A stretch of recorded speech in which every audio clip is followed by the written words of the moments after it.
So now we find ourselves in chapter 8. This chapter is entitled Tension Over Vulnerability.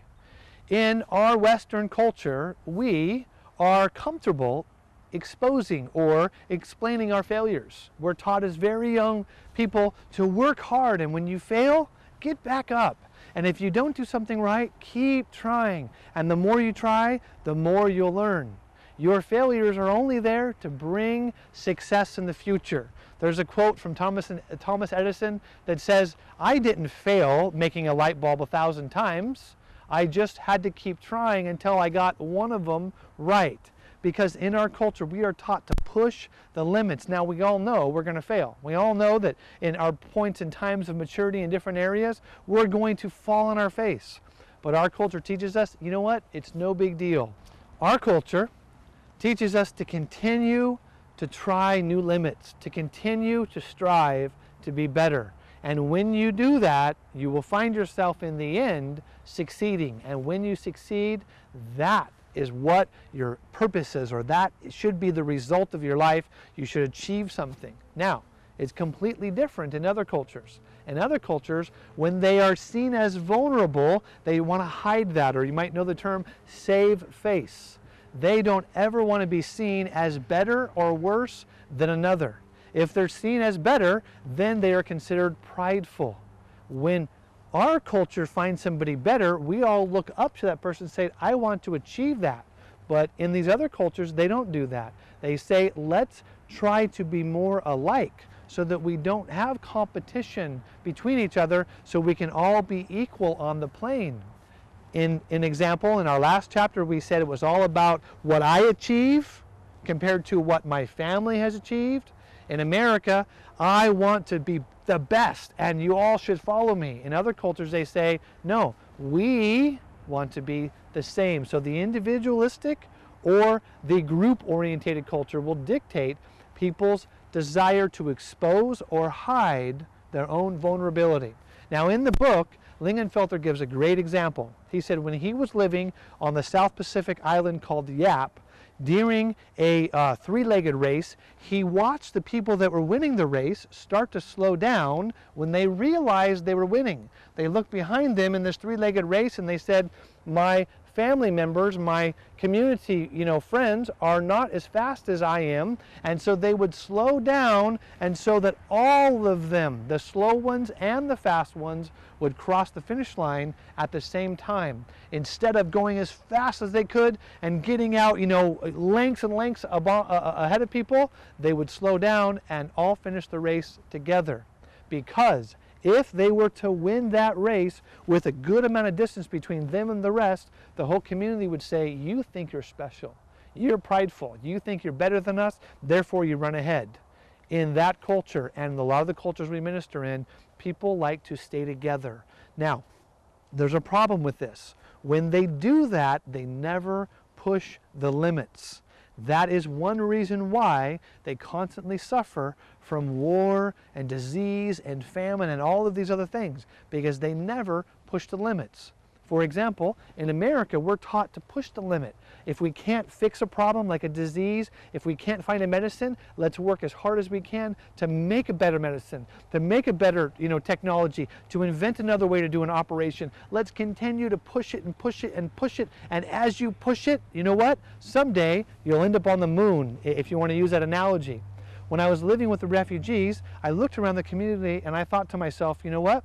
If the Western world didn't import bicycles, these people would never have a bicycle. If they didn't import shoes, these people would never have shoes. If they didn't import, these people would still be living with sticks and rocks like the Stone Age. And it astounded me. And I thought about my own culture, and I looked back at the Wright brothers, and when they flew their little airplane made out of paper and balsa wood at the beginning of the 1900s, and they flew, like 200 feet? By 1965, our technology pushed us to the point that we landed on the moon and brought men back alive, because our culture pushes it. We don't care if we have a mistake.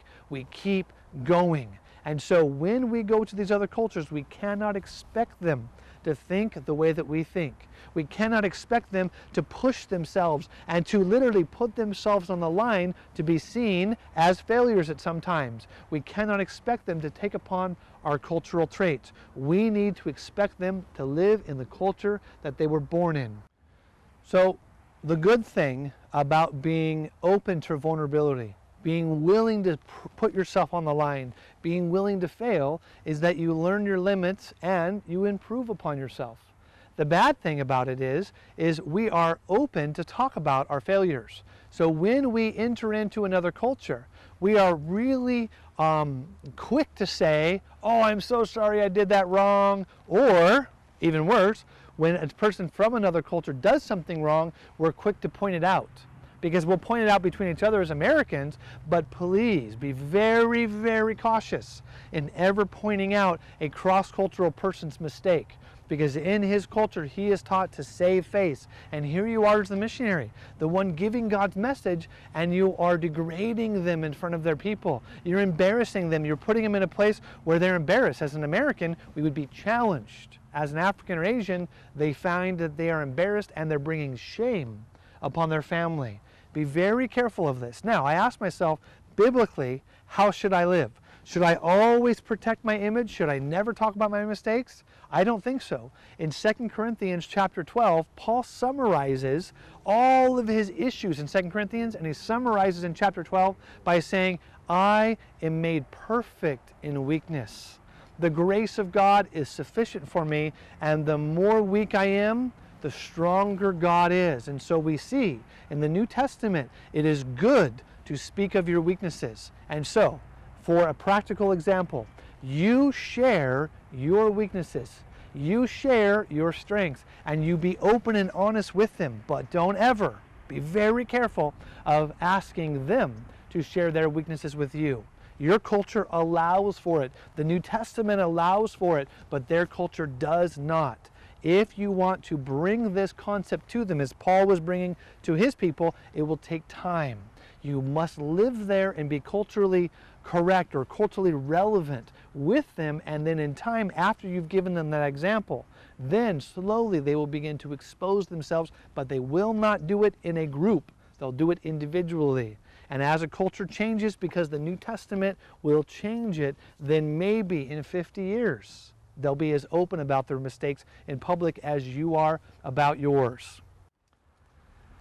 Now, I find comfort in admitting my mistakes because Paul says in 1 Corinthians, God has chosen to use foolish to confound the wise. So when I look at myself, I don't try to build myself up and be somebody that I'm not. I am very thankful for the grace of God to bring me through the trials that He's brought me through. But at the same time, I'm very aware of my own inabilities, my weaknesses, my shortcomings, because when I see my shortcomings, God's grace can pour through my life, and then He will use me. And everybody will look at me and say, if God can use that guy, God can use me. And I saw this when I was living with the Sudanese. They said, Rob, you're white, and you're a Mzungu, and you run around in circles, and you're confused, and you're foolish. And God still used you. You know what?